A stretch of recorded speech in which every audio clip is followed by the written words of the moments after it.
Hello guys! Here's one thing you can enjoy here in our barangay. Naay lami nga fried chicken baligya sa dalan at bang sementeryo sa Lusa. Parisan dayo ninyo sa para sa uno, tapit na siya sa Coastal Road. Mabusog na tano, fried chicken and beef pares. After mabusog, baklay-baklay gamay, and watch the sunset. Makita na diri ang Cagayan de Oro City Port.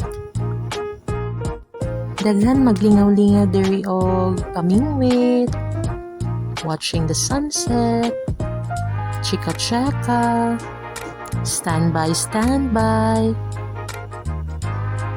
Ayan, makita ang Camiguin, paray.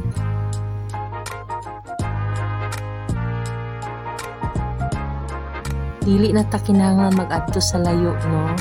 Nanay place diri nga maka-relax ta, watching the sunset and a very beautiful view of the sea. This is Macahalar Bay.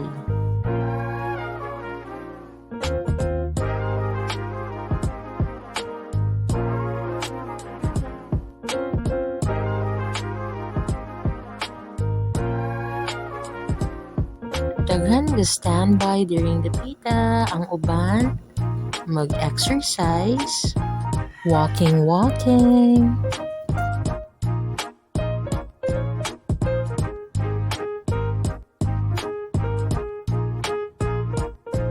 Pwede pod magdala sa inyong baon, mag-snacks mo diri.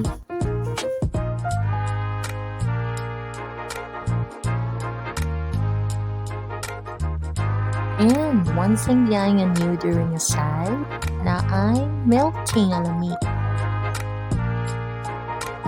Daghan klase-klase nga flavors inyong ma-enjoy na ay tea-based, na apoy milk-based. Pampabugnaw gyud sa panahon sa kainit.